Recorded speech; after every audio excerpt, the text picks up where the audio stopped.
Hey, what if the future of your church isn't built on bigger crowds, but on tighter connections? What if the fivefold gifts of the apostle, the prophet, the pastor, teacher, and evangelist were never meant to just lead from the front, but actually to form disciples in spiritual community? Well, today on the Five Gifts podcast, we're fusing biblical leadership and strategic discipleship, showing you how to build spiritual communities that multiply and make an impact.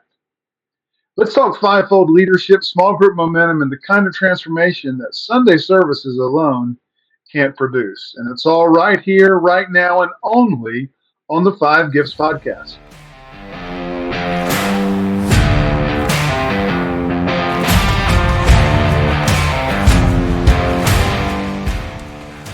You're listening to the Five Gifts Podcast, a weekly show designed to equip leaders in the Spirit-filled church. I'm Bruce Ritter, and along with my co-host Charles Russell, we offer insights for leading the local church in the fullest expression of Jesus. If you're interested in learning more about practical theology, the gifts of the Spirit, and spiritual disciplines, this is the show for you. Welcome to the Five Gifts Podcast. Are you a Spirit-filled minister ready to take the next step in your ministry training? The Servant Leaders Cohort will help you earn your BA, MA, or DMin. We offer in-person instruction in a small group learning environment that is affordably priced.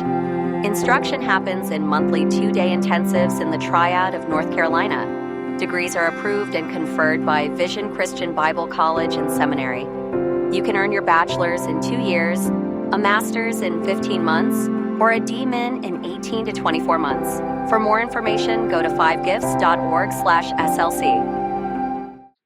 Hey, welcome back to the Five Gifts podcast. We're here to help Spirit-filled leaders like you unlock the full potential of apostolic, prophetic, evangelistic, pastoral, and teaching ministry. I'm your host, Bruce Ritter, and we're so glad that you've joined with us today. We're actually recording a few days earlier than normal. We're glad that you're catching us maybe on your way to work on a Tuesday morning or maybe the afternoon on a Thursday. Whatever works for you. That's the beauty of a podcast. You can catch past episodes and feel like they're talking to you today.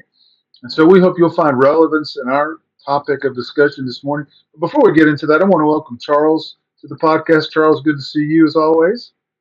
Yeah, good to be here. Good to see you, Bruce. Thank you to everyone that's tuning in, whether you're listening or whether you're watching. We're thrilled to have you here with us on the Five Gifts podcast. And man, I tell you, another great episode lined up. As today we're talking about building these spiritual communities that multiply, help multiply the church. I don't know about anyone else, but I would rather multiply than add or subtract or divide. And so we're going to talk about multiplication through spirit-filled spiritual communities. And so that kind of brings us to our launching point. Whether you're leading a church or launching a ministry, overseeing a small group, there's one truth is clear. Discipleship does not happen by accident. It happens in intentional, spirit-filled communities. So this episode, we're going to explore 7 strategies for small groups to grow your groups that will also help to boost care and discipleship. And we're going to look at the roles of the fivefold gifts, how they serve in catalyzing a small group approach to spiritual formation. So here's the big question. Are your small groups just meeting, or are they impacting and multiplying mature believers? Bruce, why do small groups really matter? Well, they do matter. And Charles, I just want to say before we really dive into this, the unique thing about our podcast, and I think the unique way that we teach fivefold ministry. And when I say unique, I'm not saying no one else is teaching it. I'm just saying that I think by and large we have a unique approach. We have maybe a different approach than what you're normally listening to, because we see the fivefold gifts as the functions of Jesus. We don't see them in over-the-top personalities. We don't see them in matters of one's identity. We see those as how Jesus functions intrinsically in leadership, in servant leadership in the local church, but also through all the ministries of the local church. And So when we talk about fivefold gifts, we definitely see their role in small group ministry. And because small groups do matter, we want to make sure that fivefold ministry is in place to release the full potential of real biblical discipleship through small group ministry. And here's the truth: in our culture of advanced technology, people are lonelier, they're more distracted, more isolated, and more spiritually passive than ever. And yet, small groups offer something rare. They offer relational depth, they provide spiritual accountability and transformation, and that outlasts a sermon. There's one thing that you have every day of the week that uh, that you don't have outside of a Sunday. You can have your sermon on Sunday, but every day of the week you're encountering people in relationship. And so we think small groups are absolutely important. In fact, there was a recent article I read from Lifeway Research that really caught my attention. I thought we should reflect some of it in today's podcast through our fivefold leadership grid. So we'll post a link to that article in the comment or the description section below the podcast or the YouTube episode, however you're following us today. But basically, Lifeway Research shows that 44% of Sunday worshipers are in groups. But those who are, they're more likely to grow spiritually. They're more likely to serve faithfully, and they're more inclined to stay connected. So, what's holding us back from maximizing the space of small group ministry? Those are incredible numbers. 44%. That's huge. Who here wouldn't want 44% of your church growing dynamically in their spiritual lives, serving at a faithful clip, reliably, and learning to grow in their spiritual gifts? Who wouldn't want that as a spiritual leader in the local church? And who wouldn't want a church of people that were connected? So it's something we can't avoid. It's something we need to make sure that we're giving the proper attention to through leadership.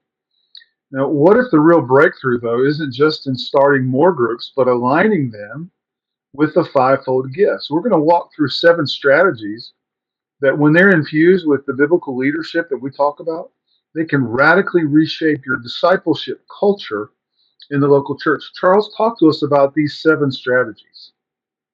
Absolutely. These are 7 field-tested uh, strategies. They are designed and intended to grow in small groups and to supercharge discipleship. And then each one we're going to try to pair with 1 or 2 fivefold functions. And so the first one would be that the spiritual leader must champion small groups. So in this strategy, we can see the pastoral and the apostolic gifts functioning and working. Look, you know it, I know it, but it's a good reminder. It's always good to kind of come back to truth. If something matters to the shepherd, it matters to the church. So the spiritual leader has tremendous influence, especially from the pulpit. And so, I've heard it before that you get behavior-wise in the church what you preach on. And so when the spiritual leader can say things like, "Hey, today or this week in my small group," or "How about this one? Our groups are studying something relevant and powerful." What it does is it signals that groups are vital. This is the kind of leadership that sets the tone for the entire church. And so I just can't overemphasize. I can't stress it enough that the leader, we would call him, in our terms, the pastor of the church, but kind of that apostolic leader. You have to support it if you want it to go in the church. You're gonna, as somebody used to, a congregant used to tell me, said, "Pastor, you're going to have to lead the parade." And so So look, you've got to lead the parade. You need to be in a small group, leader, pastor, apostolic leader. If you want it to go and go well in the church, you need to be in a group and functioning in the group, not just checking a box, but contributing to the group, living in the group, receiving from the group, and then massage that into your Sunday morning messages. Talk about the good things that are happening. Talk about your experiences. Be vulnerable. Be transparent, and let people who are maybe on the fringe of being in a small group, let them connect to these spiritual communities through your communication on Sunday morning, through your casting apostolic vision. So that's what the apostolic leadership does in this strategy. It's about keeping the missional focus of Christ in front of the congregation. And that includes the fellowship and the discipleship that should happen in small groups. So apostolic leadership, it keeps the vision, it keeps the mission before the church. Pastoral leadership in this strategy comes along and models the need for group life by participating in it and demonstrating the priority of small group ministry, of community, spiritual community formation. So pastoral leadership prioritizes this in the life of the church, and that's exactly it. It has to be a priority. If spiritual community is not being prioritized through pastoral and apostolic leadership, man, I'm telling you, it is not going to fly. So don't be a leader that delegates and says, "All right, y'all go do this." Delegate for sure, but participate. Be a supporter. Be a participator.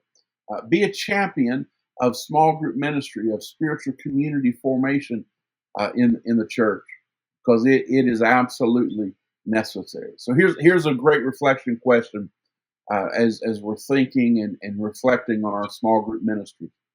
Is your small group ministry consistently visible in the pulpit, and is it woven into your vision? All right. You might say, "Well, Charles, I haven't preached a sermon just about small groups," and that's okay. But are you weaving the ministry of spiritual and community formation of the church? Are you weaving that? In? That's a priority of the church, and so we want to weave that into our Sunday morning messages. There's always a place. There's always a place to tie in spiritual community, and is it woven into the vision of the church? You want to make sure that spiritual community is an integral part, not an appendage, but part of the DNA of the church, and so that comes as you weave that into vision, and as you consistently make small group ministry visible from the pulpit. All right, let's talk about a second strategy. You need to provide ongoing leader training. So yeah, you need to train the people, and it needs to be ongoing. This isn't just one Saturday in the basement of the church, and then thanks for showing up. Hope you do great in leading your small group. Ongoing leader training, and so we see the teacher and the apostle at work in this strategy. Every profession necessitates formal training. When you think about that, teachers, firefighters, accountants, even baristas, sadly, churches fail to provide regular training for group leaders. And that's a problem. So it could be why guests don't return. Just think about that. An untrained leader can unintentionally create an unwelcoming or ineffective group experience. And we don't want that. Because look, what we're doing this is not just an activity. We're not just checking a box. Discipleship is at stake in the life of the church. Eternity is at stake for the community and for the local church. So we want to ensure there's ongoing leader training. Training is vital. It's training leaders is not optional. Training is the engine of reproducible discipleship. I want you to hear that. I want you to really massage that into your self-talk, I guess, of leadership. Leader training is the engine of reproducible discipleship. And so it's what moves the church from having a great discipleship event to building a culture of discipleship within the church. Ongoing leader training.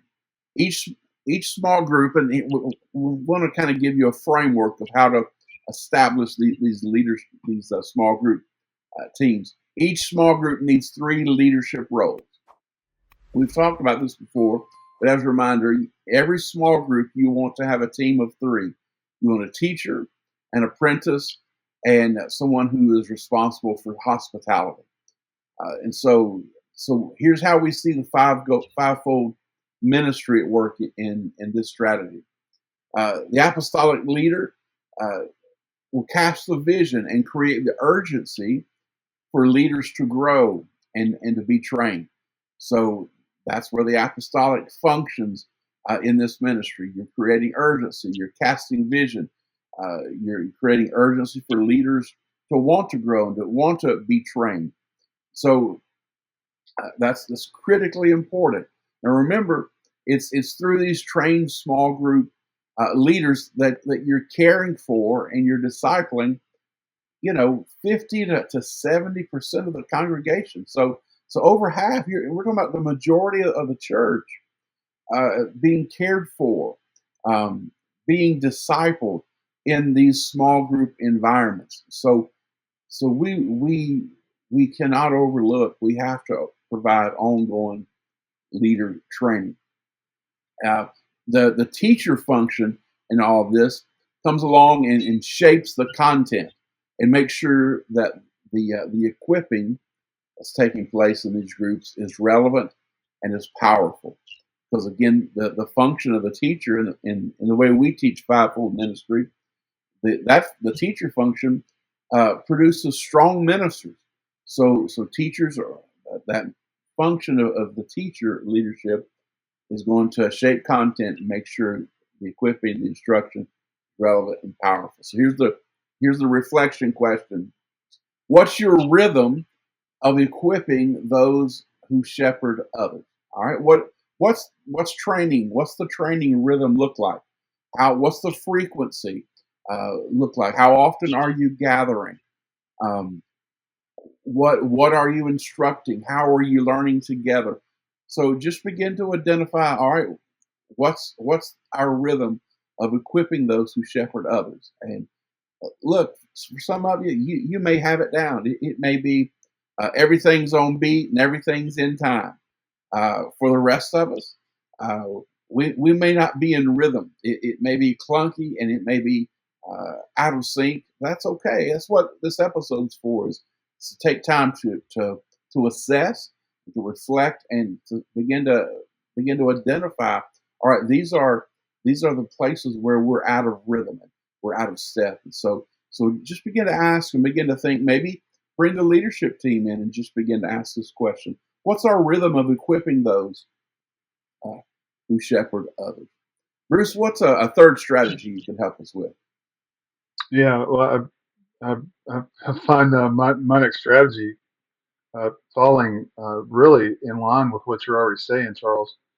Just the importance of leadership, setting the tone, and also, you're also setting the pace for training. I also say in the class or in the small group, you want to make sure that a systematic and structured. You're using a systematic and structured learning content, and that really does fall on, I think, the gift of the teacher. You're using a system of what I think is important: sequence, continuity, and purpose. They're vital to helping learners identify the pathways for the learning and the expectations that we're placing on them as part of our small group.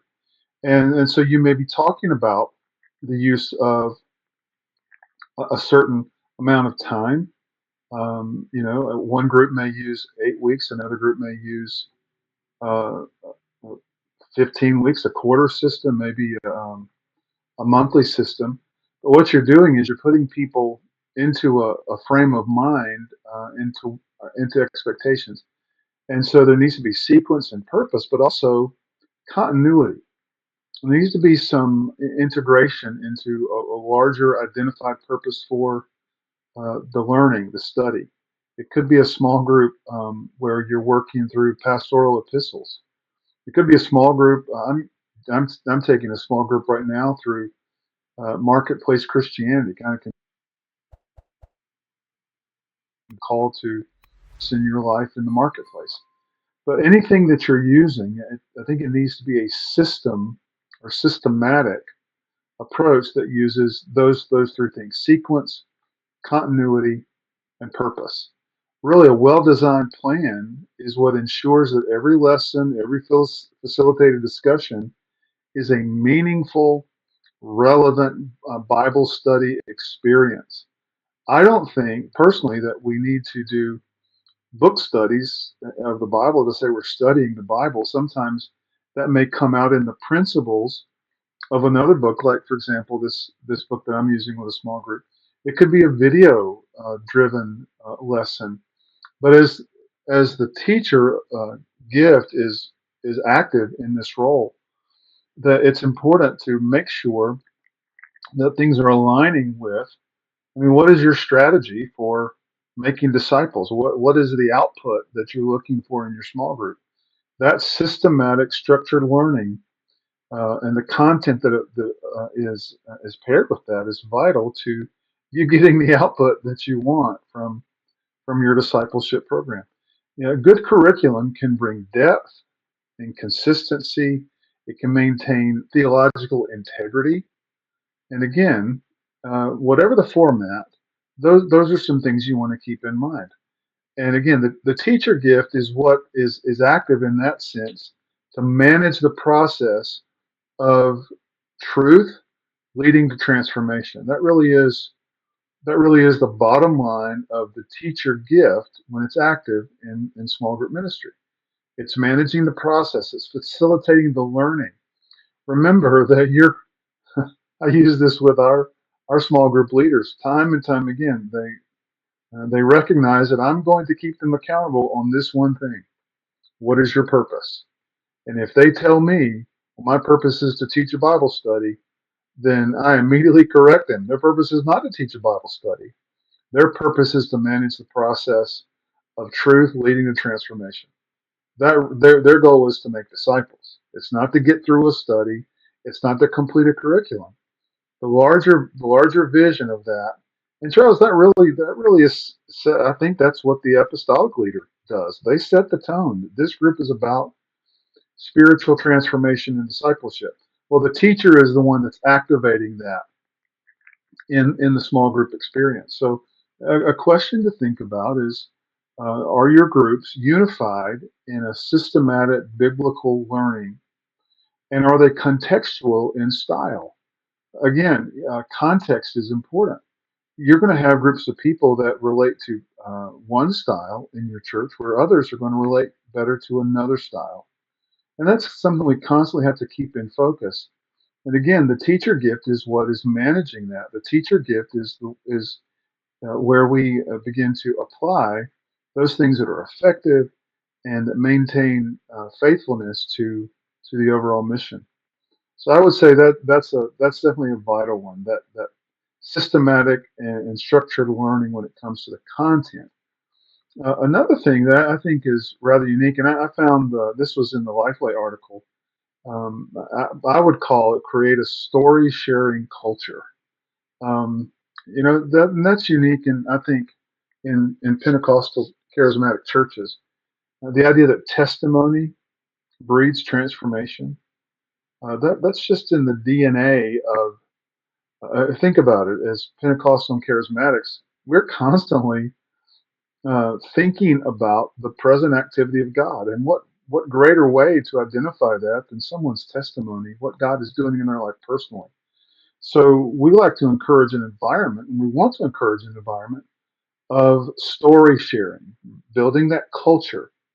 Again, because testimony breeds transformation. Peer testimony is powerful, and it can become a bridge, I think, to people becoming more comfortable, not only sharing their own story, their own faith story, but also, learning to become more comfortable in sharing their spiritual gifts. And the truth is, when people hear from someone like them, like a peer, it begins to build trust and familiarity, and also, I think it can engender curiosity. And again, personal narrative is a starting point. People start by sharing their personal stories. It's not just about telling life events, it's about sharing their lives and how they're dealing with the uncertainties, maybe of life in Christ, but also how God is working in their circumstances.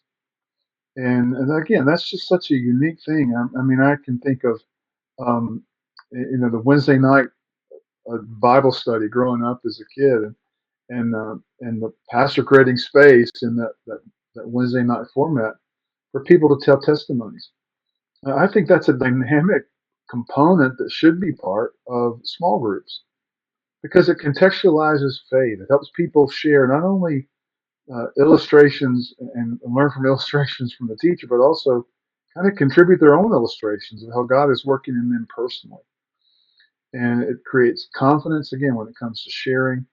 And I think it helps others look at their experience from a faith perspective.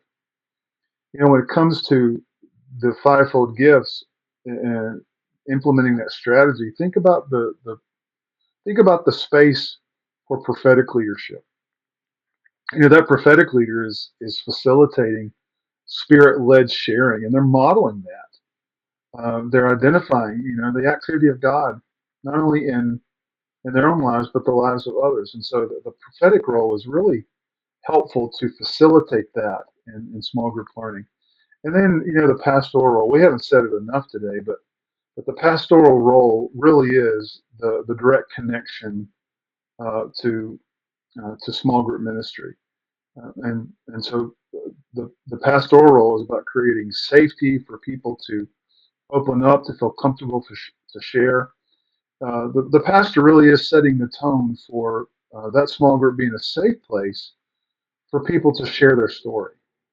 And so I think those are two roles, the prophetic and the pastoral role, that are vital to pulling off that strategy effectively by creating a story sharing culture, a storytelling environment. So a question to reflect on at this point is: are your groups just discussing, or also confessing, or celebrating, experiencing healing? And so reflect on that some, and as you process through that strategy. Charles, you're gonna give a few more strategies, aren't you?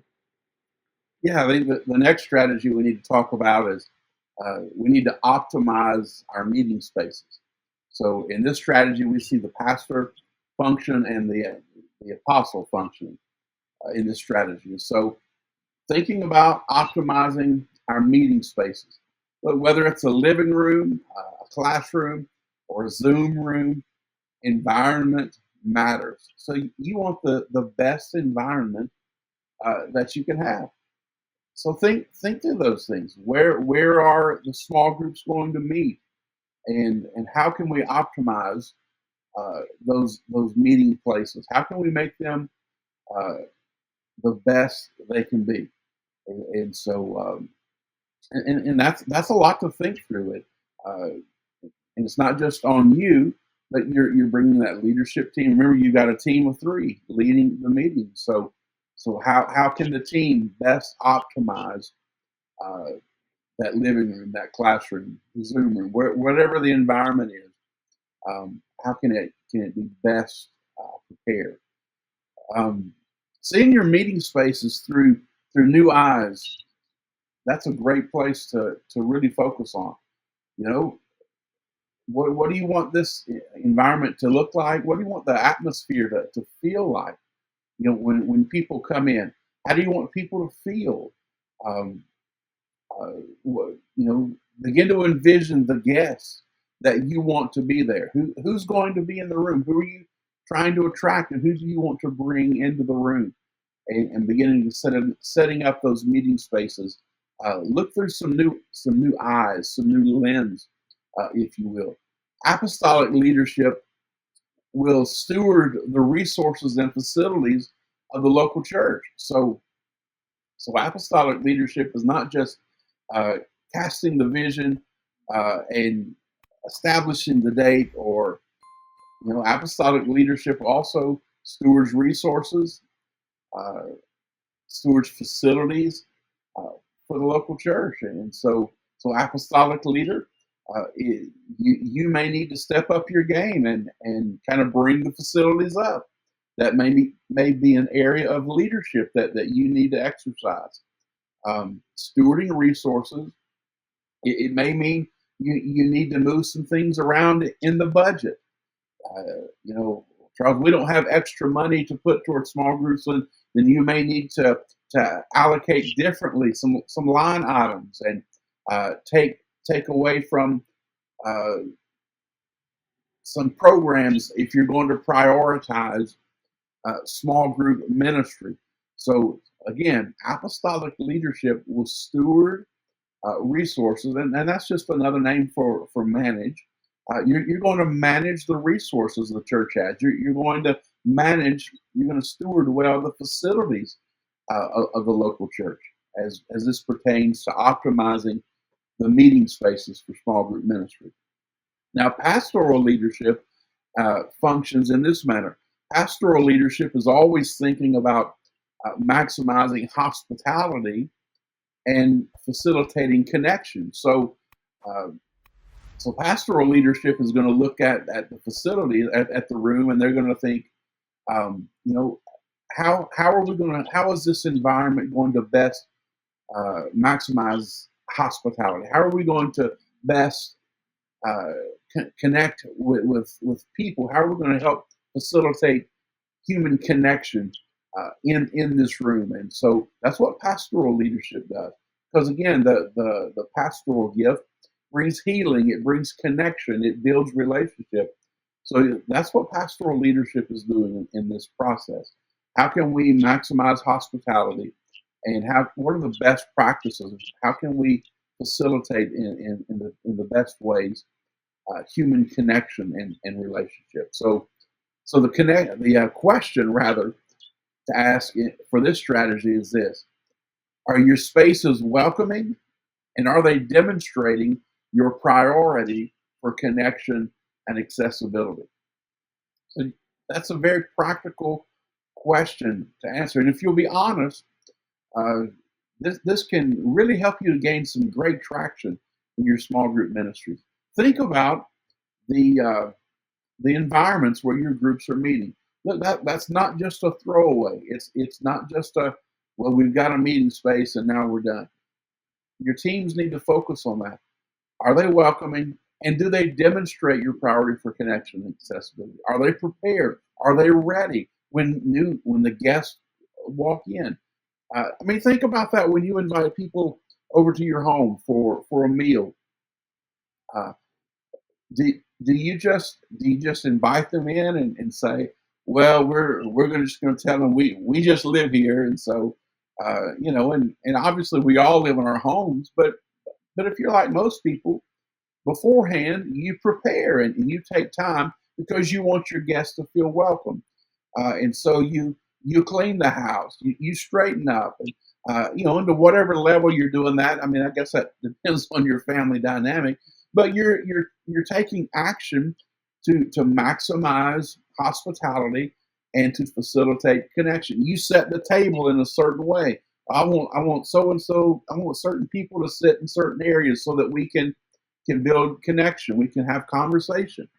We invite people to come in, and why do we do that? So that we can facilitate connection. Wouldn't it be terrible if you invited someone you're wanting to build a friendship with, and you just you've prepared the meal, you've done all the things, but you just stand at the front door and have a conversation, and they never get to come in and enjoy that? That's ridiculous. But I think that's kind of a dynamic that plays out in our small groups sometimes.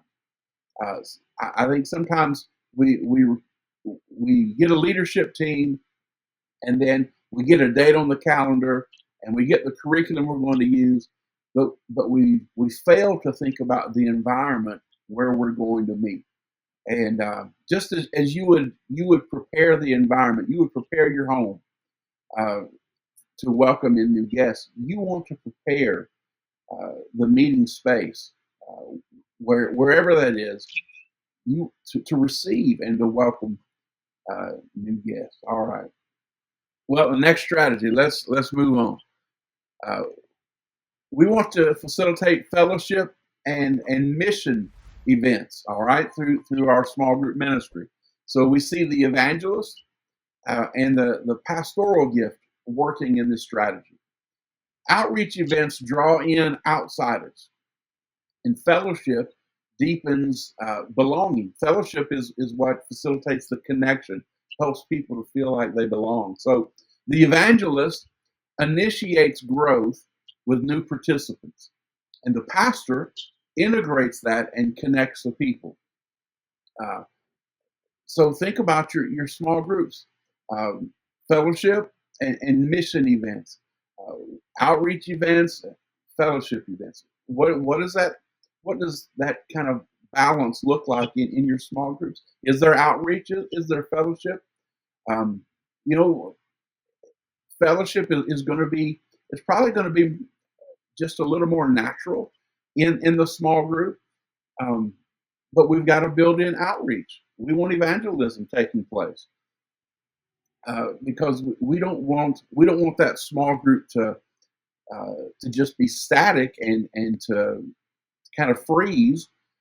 We want it to. We're talking about multiplying through these spiritual communities. We want these groups to grow, and so where we've started with one group, we want that group to grow into two or three, into multiple groups. And how's that going to happen? Well, there has to be outreach, there has to be evangelism taking place, and we've got to be intentional about that. It makes me think about my mom, who years and years ago, um, she and my dad pastoring a church, and my mom was tasked with teaching a Sunday school class. So that's a great example of a small group, of a spiritual community. And so she's teaching this Sunday school class, and it's just a small handful of people in the Sunday school class, and she just felt burdened that we need to add to this group what we have to offer here. The life of Christ, is valuable and beneficial for people. We need to add to. We need to bring in new people into this Sunday school class. And so she became intentional as she led that group, and so she started with just a small handful of people, and she would set an empty chair. Everybody would come in and find their seat for the Sunday school uh, lesson that day, and then she would go and place an empty chair in their room. And I think people maybe were a little puzzled at first, but as she began to cast the vision, she began to tell people what the purpose of the empty chair was, and they began to pray for the person who would fill that empty chair, or for the husband and wife that would come and fill that empty space. So Bruce, she created some space, through some apostolic vision casting, and lo and behold, through casting the vision, placing the empty chair there, the Sunday school class began to pray for the empty chair and the people who would occupy that, and it birthed something within the participants in the group that, hey, I need to be bringing uh, friends and family with me because as a group we're going to intentionally be involved in outreach and evangelism, and over the course of months. I'm not sure how long that was, but by the time that she finished her assignment of teaching that Sunday school class, I want to say that class had grown to about 75 people. To me, that's just amazing that class had multiplied. And what we would do today, kind of in a modern context, is say to keep our small groups kind of in that 10 to 12 people range. We would make multiple groups out of that. But what is that kind of ministry? Talking about my mom's Sunday school class, what has that done? it's multiplied the church. It's elevated. It's lifted the church. We've started with a small handful of people, but now that small group has blossomed uh, uh, into disciples, people who are worshiping Jesus together, who are caring for one another in this small group, who are learning new skills and developing in their relationship with Christ, and now they're being involved in evangelism, and the group is multiplied, and as a result, the church is being lifted. Um, that's what we want from our small group ministry, small groups that multiply, and fellowship and mission events, or fellowship and outreach events. Uh, Really, you want that at the forefront of as you're establishing these spiritual community groups. So here's the question: When was the last time your group shared a meal? When's the last time you just had some time to fellowship, to be with one another? And the other part of that is, when was the last time your group served on mission together? Maybe it was a community outreach project. Maybe it was an intentional evangelism outreach strategy, uh, invitation strategy. But whatever it is, when's the last time that your groups were serving on mission together? All right, let's look at the last strategy here, and it's this: we need to create a multiplication and leadership pipeline. And so that's we see three of the gifts working here: apostle, teacher, and prophet, in building this multiplication and leadership pipeline. So think about the fivefold gifts. Think about those three: apostle, teacher, and prophet at work. As the multiplication and leadership pipeline is being developed, apostles are identifying and sending. All right, so the apostolic function is identifying potential leaders and placing them or sending them, releasing them into ministry. The teaching gift, the teaching function, is recruiting those leaders that are being identified, and they're training those prospective leaders so that the apostolic function can send them. Now the prophetic leaders, the prophetic function, they're seeing the present activity of Christ, and they are confirming gifts, the giftings of that person. So look how this kind of works together. The prophetic gift sees the activity of Christ in a potential leader or potential group of leaders, and talks to the apostolic gift and says, "I believe the Lord's doing something in their life. What do you think about uh, identifying them and as new potential leaders, kind of in the pipeline for our small group ministry?" And the apostle says, "I think I agree with you. I see the Lord doing those things as well. Thank you for bringing that to my attention." And so now the apostles identified the new leaders, and the apostle says, "Hey, teacher function, teacher gift, help me come alongside. Let's recruit them, and I'm gonna put them in your care to train them up. You're going to instruct them. You're going to produce a powerful and strong minister." And so the teacher function gets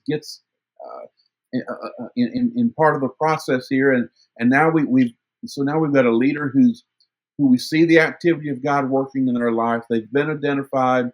They're being trained. Now the apostle function, the apostolic leader says, let's place you, let's send you to lead a new small group that's developing. And so what we're doing is we're building a multiplication and a leadership pipeline. And we do that over and over again. What happens is this trio activates the next wave of group leaders. That's a huge point of resistance is, look, Charles, we don't have enough leaders to do this. And what Bruce and I are saying is, you've got to build this multiplication and leadership pipeline.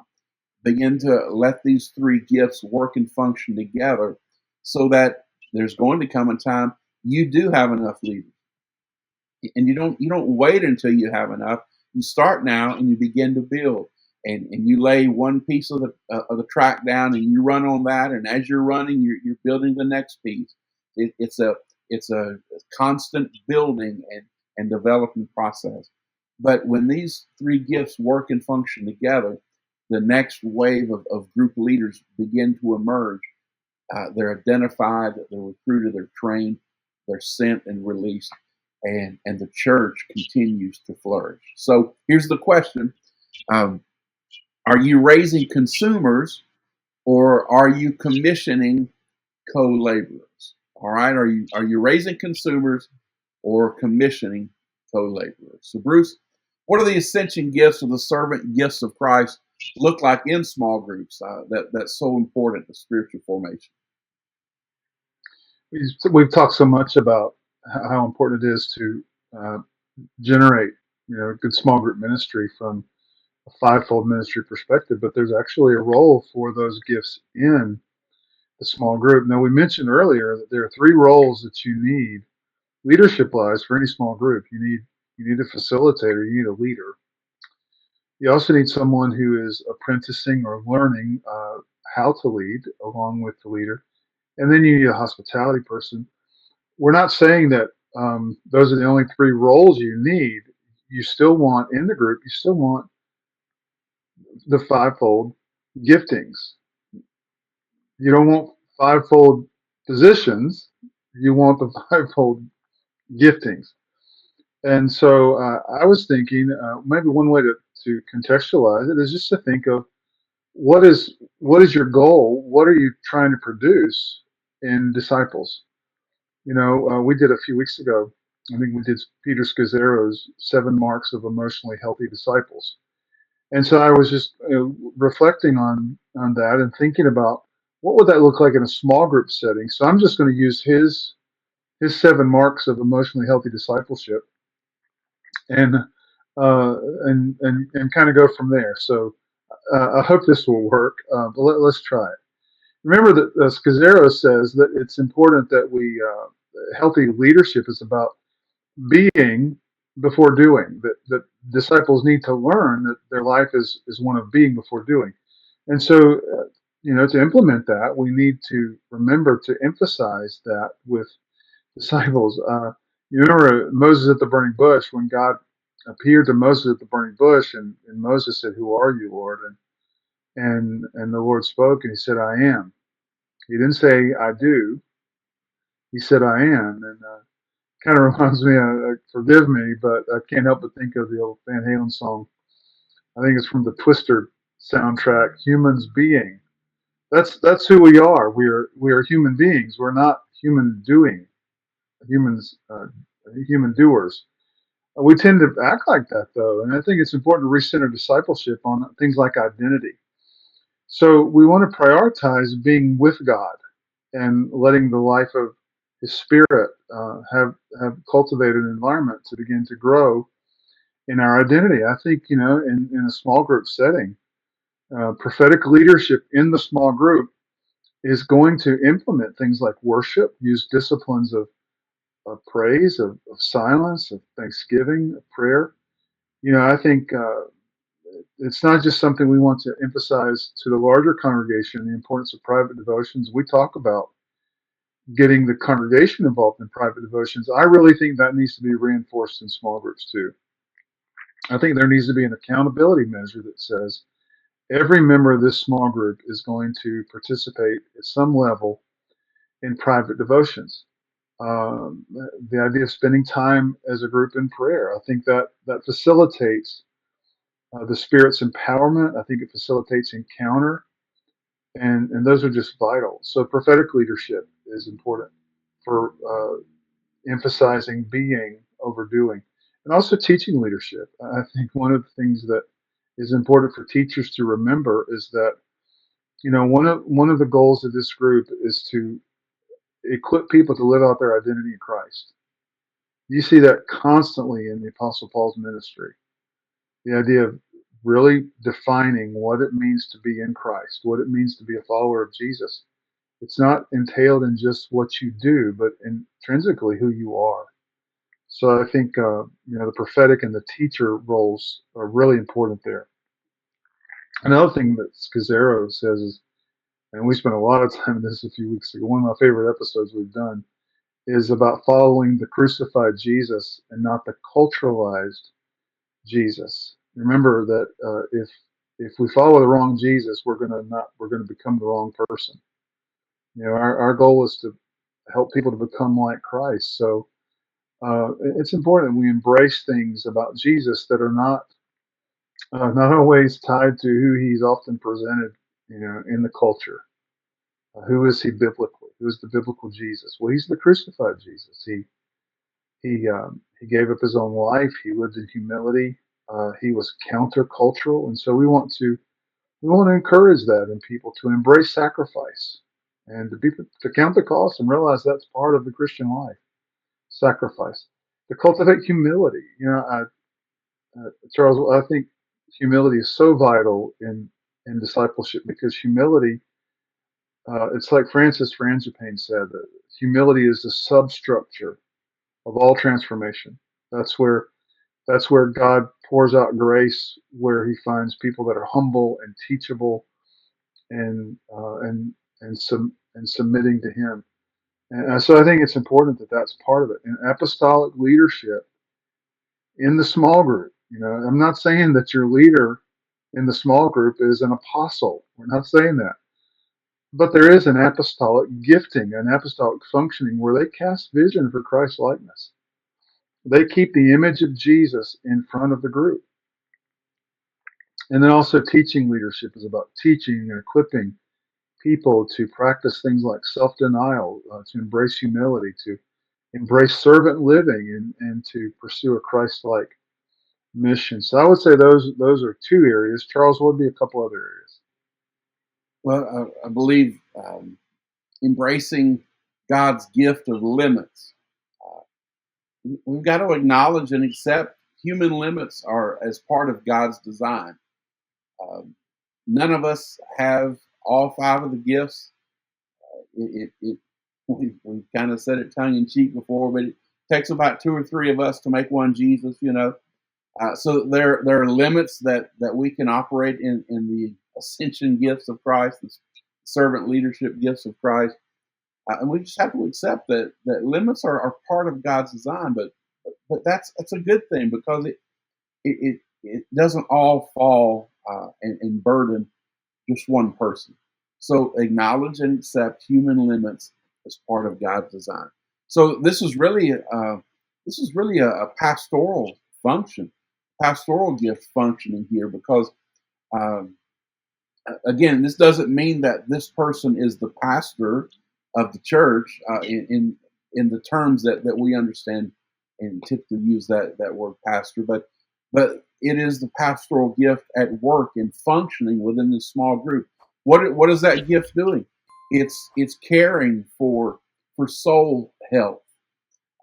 So it's providing pastoral care. Isn't that amazing that people can come and be in a small group? In most churches, just the truth of the matter is, people only receive crisis care. So something bad has to happen before someone shows up at their home or goes to the hospital, and it's usually a pastor or someone on the pastoral staff. What a great opportunity! What a great privilege to release the gifts of Christ in a small group environment, where now people move from and the church moves from crisis care to continuous care, where their soul is being nurtured, where health is being cultivated through the pastoral gift in a small group environment. Boundaries are being learned, and how to establish boundaries, how to set boundaries, so that again there's health, there's nurture, there's care for the individual, and for the greater family. There is understanding and instruction about practicing a Sabbath. Finding rest, realizing that rest, in my opinion, rest is an act of worship. It doesn't mean that we're lazy, but it is an engaging in activity that brings restoring and restoration, health, brings energy back to us. So that pastoral function, that pastoral gift, is nurturing Sabbath, and then really helps to turn attention to the family life.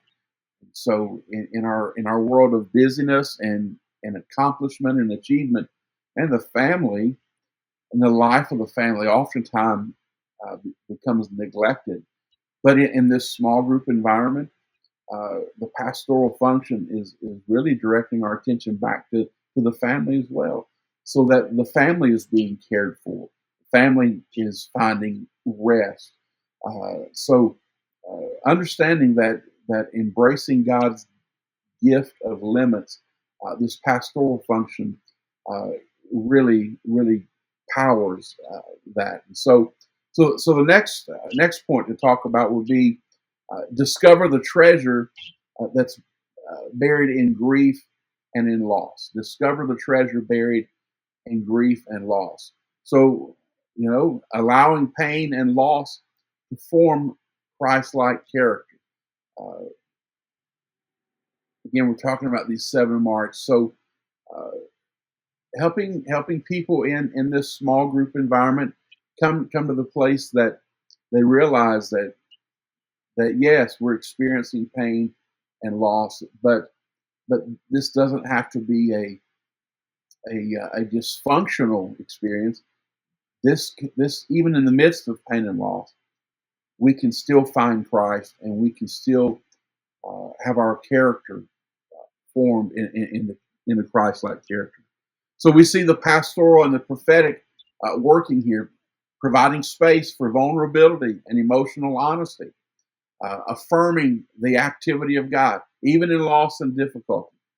And so, in this kind of an environment, it's just a reminder that pain is not an end, but it is a point of growth and transformation. Bruce, any other thoughts about this? Yeah, I would say there's a few more. Mm-hmm. Obviously, we want to uh, make love the measure of maturity with our disciples. Emotional health is about spiritual maturity, and so the pastoral function, the teacher function, are vital in that group to focus on relationships and spiritual formation in group life. I think that's something that is often missing.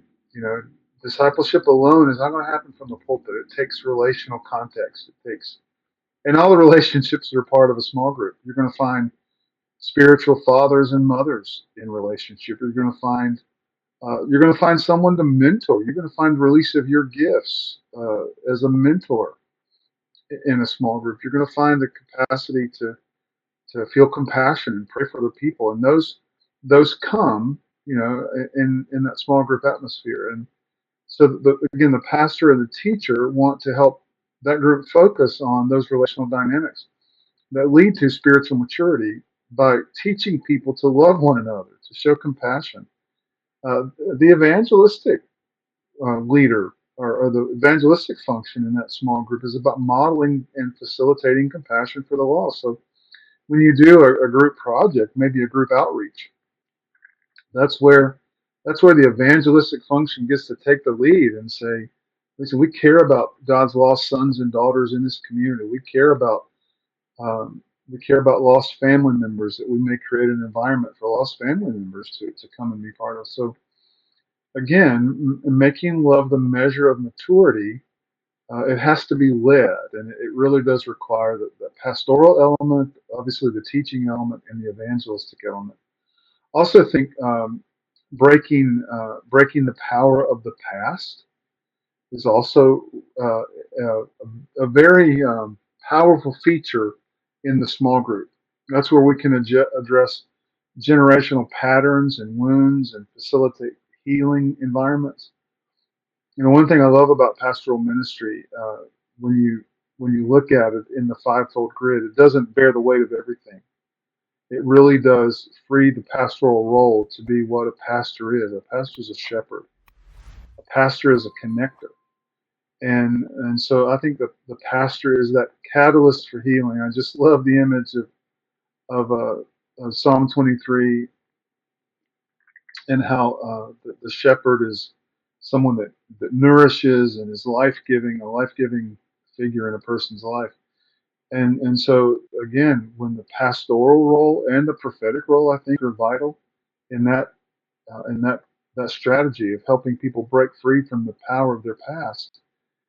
It incorporates healing prayer. Again, we emphasized storytelling earlier, allowing people uh, to process their story, to tell their story, whether it's a victorious moment of faith or whether it's a struggle. I think it's important that we create that space. And then the teaching gift is important to equip for spiritual health, to reinforce spiritual resources for freedom from the past. Again, that goes back a lot to identity, but I think those are definitely some really important uh, components to building that into your disciples in small group.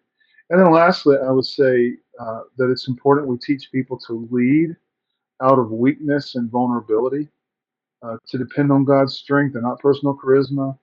I think one of the things that hinders people growing in leadership is leaning into some of their own natural strengths rather than depending on God's strength.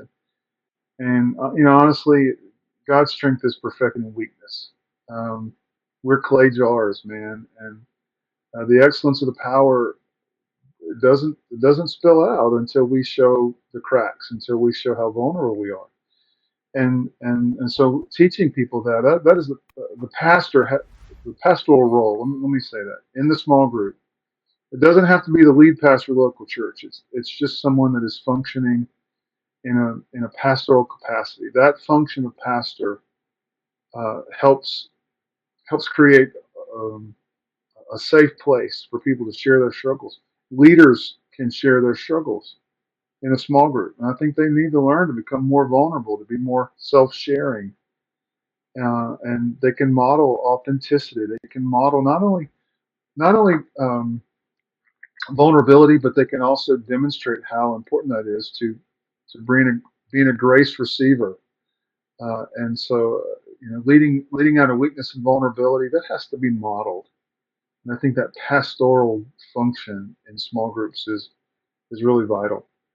Charles, we really we're pushing time today, but I can't let us go today until we begin to integrate some of these principles in small group discipleship. So, how do we apply this in the local church? There's three actions that we can take.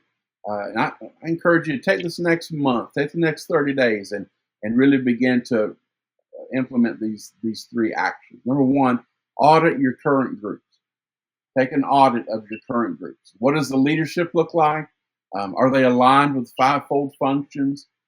Where is their drift, or where's their burnout or imbalance? A lot of questions that you can answer there, but begin by auditing your current groups. Second action we can take is empower fivefold voices at the group level. So always remember, apostolic, it casts vision for connection and discipleship.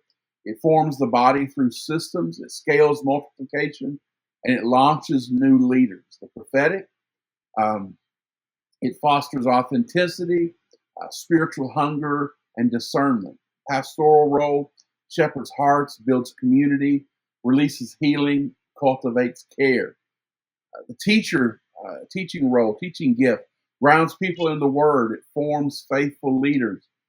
And finally, the evangelistic gift reaches outsiders, invites participation, catalyzes growth.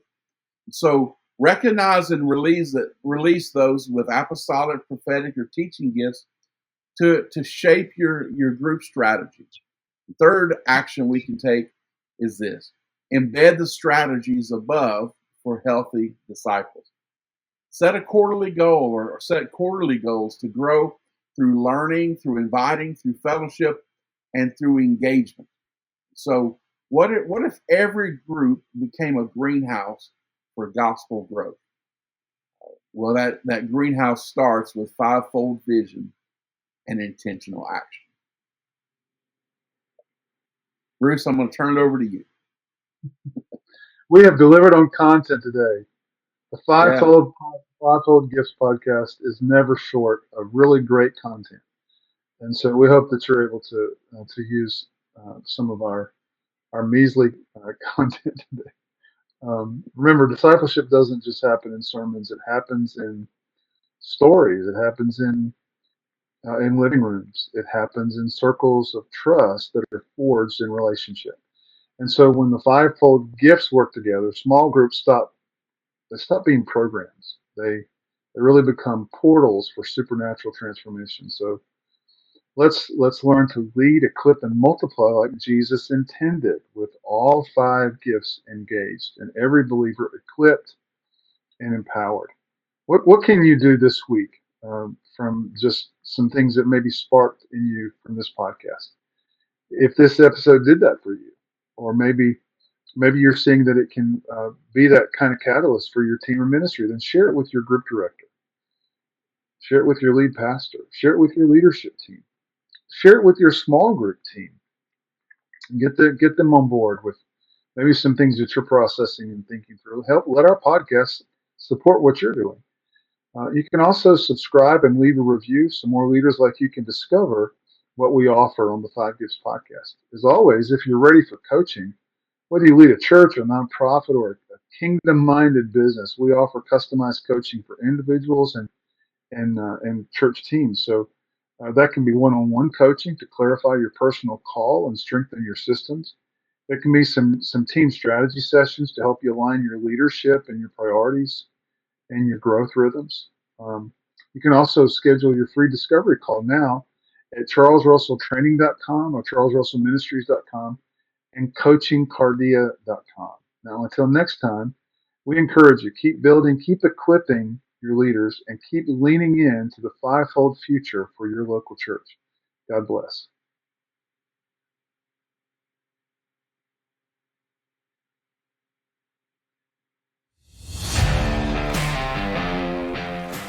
You've been listening to the Five Gifts podcast. If you would like to take the next step as a spiritual leader, we invite you to visit either of our websites or contact us for leadership coaching. We can help you reach the next level in your own growth and leadership. We provide leadership, spiritual gift, and personality assessments that give you a better grasp of your leadership style. And we also create a customized growth plan that empowers you to reach your full kingdom potential. We can't wait to hear from you.